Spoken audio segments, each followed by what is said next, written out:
Halo Gominers, apa kabar? Aku tahu bener. Wih, bukan kemarin, sorry, lagi-lagi tadi dini hari. Tapi kalau dari persepsi WIB itu kemarin sih memang. Nah, pertandingan Inter lawan Udinese. Waduh. Ini kayak aku ingin mengatakannya dalam kalimat singkat itu. Babak pertama mengingatkan kita bahwa Inter adalah memang kandidat juara yang sangat layak di musim ini. Itu babak pertama. Babak kedua itu mengingatkan kita kepada semboyan Pazza Inter Amala. Ini buat kawan-kawan yang ngerti aja. Kalau yang nggak ngerti tanya ya sama yang ngerti. Oke, sebelum kita bahas jalannya pertandingan, aku mau applause buat ini nih, Omar Soley. Omar Soley ini kalau kawan-kawan mungkin nggak aware, dia adalah pemain Prancis, baru masuk ke Udinese di bulan Januari. Nah, dia masuk di radar Inter sebagai salah satu calon defender Inter di musim depan. Cuman ini belum kuat ininya, rumornya itu belum kuat karena ya baru masuk Januari, kan baru setengah musim. Tapi kemarin itu kabarnya beberapa petinggi Inter sedang melakukan dalam tanda kutip audisi terhadap Solé, dan dia lulus dengan menakjubkan, dengan skor yang menawan lah. Sebagai akibatnya, rumor Inter yang akan memburu Solé di musim depan itu sangat kencang setelah pertandingan tadi. Gila, kalau aku sih ngelihat, kalau kawan-kawan ingat gimana ketika aku babak pertama berakhir kalau nggak salah, aku bilang, wah Omar Solé ini kalau dari sisi defense ini oke. Tapi kalau dari sisi yang lain yaitu ball playing quality dia, karena kawan-kawan pasti tahu ya Inter itu semua pemain Inter itu bisa mainin bola. Mungkin kecuali Korea, kecuali Fratesi mungkin. Termasuk kiper. Jangan-jangan ball boynya Inter pun bisa mainin bola itu. Nah, menit 70 dia buktikan. Bukan cuma bisa mainin bola, dia bisa dribble, soloran setengah lapangan lebih, kemudian golnya, aduh. Nanti aku akan bahas soal gol itu, termasuk siapa pesakitan utama yang harus dicak-cak gara-gara gol itu. Oke, itu soal Solé. Nah, Inzaghi. Inzaghi kena kartu kuning. Aku berkomentar bahwa kayaknya dalam sejarah Inter Milan, Inzaghi adalah pelatih yang paling banyak koleksi kartu kuning. Beberapa menit kemudian kartu merah. Ternyata itu bukan kartu kuning kedua, tapi straight red card. Aduh, dan Inzaghi minta maaf dia. Mungkin setelah ini baru sadar, karena nih Inzaghi ini kan kayak meletup-letup, melolop, tapi setelah dapat waktu untuk tenang, dia tidak menambah kontroversi atau ngomong yang adem. Dalam hal ini dia meminta maaf. Alasan dia kenapa dia, kalau kawan-kawan lihat ininya, rekamannya itu, dia benar-benar masuk ke lapangan neriakin wasit. Dia bilang bahwa pelanggaran terhadap Korea itu bagi saya sudah sangat jelas, tapi ya tentang kartu merah saya benar-benar melakukan kesalahan dan saya minta maaf untuk itu. Dan kemudian itu kan Korea dilanggar, kemudian ujung-ujungnya berbuah corner dan hampir saja Inter kebobolan yang jadi 2-2. Aduh, Inzaghi, kalau ada aku di Italia kamplang dah gitu. Kamu itu pelatih bukannya ngasih contoh yang baik untuk anak buahmu. Tapi di sisi lain aku melihat ini adalah sebuah passion khas Itali. Kalau kawan-kawan ingat gimana Inter lawan Manchester City di ketika di kandang City di awal musim ini di penyisihan grup, itu sampai reporternya bilang, ini mainnya di kandang City apa di kandang Inter sih? Passion orang Itali itu memang beda banget, meledak-ledak gitu. Aduh, tapi ya karena straight red card, aku nggak tahu apakah ini aturannya sama dengan pemain. Kalau pemain itu langsung kena kartu merah itu kan 2 pertandingan minimal loh. Itu bisa meningkat jadi 3 pertandingan. Nah, kalau ini apakah dia cuma 1 apa 2 pertandingan, aku belum tahu. Nanti kalau udah ada kabar lagi akan aku update. Kalau di sini sih dibilang cuma pada saat lawan Parma aja dia nggak main. Tapi apa benar begitu, nanti aku update ya. Oke. Nah, sekarang kita mulai bahas pertandingannya ya. seperti yang aku bilang di awal tadi, babak pertama mengingatkan kita sampai aku bilang, wih beda banget karena kemarin malam itu kan aku bikin live reaction Fiorentina versus Atalanta juga kan. Nah di situ aku sempat bilang bahwa wih beda banget dari build up-nya, rapinya skema permainan. Waduh pokoknya udah kalau ngeliat babak pertama Inter main ini Liga Champion udah di tangan lah gitu kalau. Nah, masalahnya kemudian adalah semua berubah ketika negara api menyerang. Ketika gornya Sole yang kayak bukan durian runtuh, kayak jatuh dari langit, tiba-tiba semua pemain Udinese dapat jatah tambahan Pertamax. Semua langsung ngotot banget main, umpan-umpannya jadi akurat yang sebelumnya sering kacau umpan mereka jadi akurat. Aduh, sebenarnya di sisi lain Inter itu kayak nggak sinkron. Ada yang mau nyerang, ada yang mau tetap bertahan aja kayak ini nyerang ke depan, nggak ada yang kasih support run. Aduh. Walaupun kita bisa bilang bahwa ya yang penting kita menang, yang penting 3 punti, tapi aku sempat lihat ada headline yang mengatakan bahwa di sisa pertandingan ini Napoli itu lawannya relatif lebih ringan dibandingkan Inter. Itu satu. Yang kedua, kita sama-sama tahu ini dari awal musim Napoli itu mainnya cuma fokus di Serie A saja, sedangkan Inter itu masih ada 3 Serie A, Coppa Italia dan Liga Champions. Belum lagi setelah musim berakhir Inter harus main di Club World Cup. Tapi itu kan nggak relevan ya karena sudah selesai musim baru terjadi. Oke, intinya adalah Inter yang kelihatan sudah mengunci kemenangan tapi tiba-tiba berbalik 180 derajat. Kalau menurutku salah satu faktor yang membuat Inter kelimpungan itu adalah pertama kesalahan Inzaghi.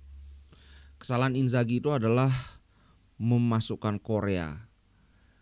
Praktis ketika Korea bermain itu Inter kayak main dengan 10 orang pemain. Ini bahkan sampai di mana itu? Nih. Inter itu layaknya bermain dengan 10 orang pemain setelah mantan striker Lazio ini masuk. Ini yang bikin Tony Wheeler. Ini menurut La Gazzetta dello Sport. Aku agak setuju. Nah, gini. Ada 2 pemain yang kemarin sering mendapat cukup banyak mendapat cercaan Korea dan satu lagi ya siapa lagi kalau bukan Aslani. Aslani bagiku dia tidak layak dicerca seperti itu. Aslani ketika masuk itu skor itu masih 2-0. Dia bisa kalau kawan-kawan lihat, aku sempat lihat ininya, aku liatin aja deh biar enggak dibilang asal ngomong. Nah, ini Aslani ya. Oke, ini Aslani. Kalau kita lihat dari statistiknya, ini untuk aku ngomongin statistik untuk mendukung statementku bahwa sebenarnya dia cukup baik. 100% umpan akurasinya, 17 umpan itu ada 1 umpan lambung, cantik lah namanya. Cuman satu kurangnya Aslani adalah secara defense dia agak kurang. Terutama di gol Sole kemarin, yang mana Sole itu kan dari tengah dia dik. Itu kan daerah kekuasaan Aslani, kok bisa ditembus gitu kan. Tapi selain daripada itu dia cukup bagus untuk seorang pemain pelapis gitu. Masalahnya adalah sekali lagi aku bilang kenapa Aslani itu sangat dicerca karena orang mau tidak mau selalu membandingkan Aslani dengan Hakan Çalhanoğlu. Kalau dari skor kita lihat Aslani 6,6 ini kan nggak jelek-jelek aman ya. Darmian sebenarnya lebih jelek mainnya dibandingkan Aslani. Kemudian siapa ya? Agus tuh bagus, nggak bisa aku ini. Ibaratnya Aslani itu pemain, bahkan Jan Bisek ini kawan-kawan nggak sadar, Jan Bisek itu sebenarnya lebih jelek dari Aslani main. Bahkan blunder dia itu ada 2 yang hampir bikin Inter kebobolan. Pertama dia duel sama siapa itu, dia di sisi kiri yang bikin kita coba kalau Bastoni itu nggak mungkin bisa. Kemudian yang kedua yang Lorenzo Luca itu heading. Kalau kawan-kawan lihat di replaynya itu dia 1 lawan 1, dia harusnya pressing, harusnya dia marking si Luka itu tapi malah dilepas sehingga Luka bisa melakukan sundulan. Untung Sommer beraksi kan. Nah itu Bisek sebenarnya jelek banget. Nah kembali lagi yang dua aku bilang paling mendapat cercaan, yang satu lagi kan Korea. Kalau Korea aku setuju. Korea itu sampai aku bilang ini pemain priai, nggak berani adu body, bahkan gol Sole itu aku bilang tadi siapa yang sebenarnya layak mendapatkan cercaan itu Korea. Kalau kawan-kawan aku mau liatin dikit aja ya. Ini gol sorry nggak kelihatan nih. Iya. Ini aku akan jelaskan bagaimana apa yang terjadi ini. Sommer kasih long ball ke arah Korea. Ini Sole. Nah, Korea bukannya adu lompat kayak apa, dia malah kayak menyelinap berharap bola itu lepas dari Sole, tapi kenyataannya tidak. Nah ini set, dia malah ini Sole badannya besar ya, susah bisa kelepasan kalau bola gini. Tapi yang terjadi berikutnya aku akan liatin. Bola ini Sole yang dapat, ditahan dada. Ini ndak nyundul loh. Makanya aku berpikir ini kan bolanya tidak sundul-sundul. Kalau duel udara mungkin Korea kalah, kita wajar lah ya, Korea kan memang ndak ahli di udara. Tapi ini dia bola ditahan dada. Coba saja kalau dia mau lompat aja, dia bisa mengganggu Sole. Dan kemudian yang terjadi berikutnya lebih parah lagi. Ini Sole dapat bola, lihat, ditonton dia. Aku akan liatin dikit aja. Sole dapat bola maju, iya ditonton saja. Kerasukan Kanjeng Rogolimo dia si Korea. Nah kemudian yang salah berikutnya adalah lagi-lagi ini Aslani ngapain? Oke lah dia melihat ada Barella di sini kan bersiap mengeblok, tapi sebenarnya dia nggak boleh ngandelin Barella. Kenapa? Karena di sini ada pemain. Kalau Barella yang kesini, ini kan pemain akan bebas. Harusnya dia yang langsung nutup ini. Tapi aku liatin ya ditontonin aja Barella berduel, ditontonin aja ini Barella duel. Barella dilewatin kan, masih ditonton sama Aslani, dia malah kesini. Begitu Kak Barella kalah berduel, harusnya dia langsung nyerbu nih ke sana. Tapi masih ditonton. Aduh. Selanjutnya kawan-kawan tahu lah apa yang terjadi dengan golnya Sole. Gila, setengah lapangan bawa bola Pak. Luar biasa. Tapi di sisi lain ya, aku mau bilang sebenarnya kalau dari sisi permainan Darmian itu lebih jelek mainnya dari Aslani. Bisek juga. Cuman satu Darmian itu kita sudah expect ketika dia main di wingback dia nggak akan terlalu bagus juga. Dan yang kedua adalah sebenarnya kita dua kali apa 3 kali dapat ancaman dari sayap kanan kita. Itu kan daerah kekuasaannya Darmian kan, termasuk yang peluangnya si Luka itu yang dia crossing dari kiri, siapa yang crossingnya aku lupa. Tapi ya pada intinya Darmian nggak bikin kita kebobolan lah. Tapi Korea dan Aslani barusan, terutama Korea itu lebih fatal jadinya kesalahan dia. Apalagi gol ini kan terjadi di sekitar menit 71 lah ya, 70. Setelah itu kemudian the table flips. Jadi arah angin itu benar-benar berubah. Kita masih harus bertahan selama 30 menit, 20-an menit. Kan kemarin 6 menit ya perpanjangan waktu, 26 menit lebih. Bayangkan dari menit 55 ketika Korea masuk menggantikan Arnautovic, kita main udah dengan 10 orang pemain. Kemudian kebobolan di menit 70. Dan selama 26 menit itu kita harus bertahan mati-matian dengan 10 orang pemain. Karena Korea itu dia sudah kontribusinya sangat minimal di depan. Bantu bertahan kayak ini sama benar-benar plek-plek kayak si Kanjeng Rogolimo nontonin orang main bola. Mungkin dia itu sebenarnya cocoknya itu jadi ultras aja gitu loh, di tribun penonton nonton, atau mungkin bawa barbecue gitu jualan sambil nonton kan bisa apa ya nyambi. Ini malah di dalam lapangan. Aduh, benar-benar menyebalkan sekali Korea itu. Tapi di sisi lain aku mau memuji Sommer dan Di Marco. Sampai aku bilang kalau aku pribadi aku pilih Sommer yang man of the match. Tapi sebagai sampai kemarin dibilang beli ini gara-gara liatin apa namanya itu, liatin saweran 100.000 sampai nggak lihat. Ternyata Di Marco itu jadi man of the match itu ditayangin di dia, tapi aku nggak ngelihat. Sorry banget.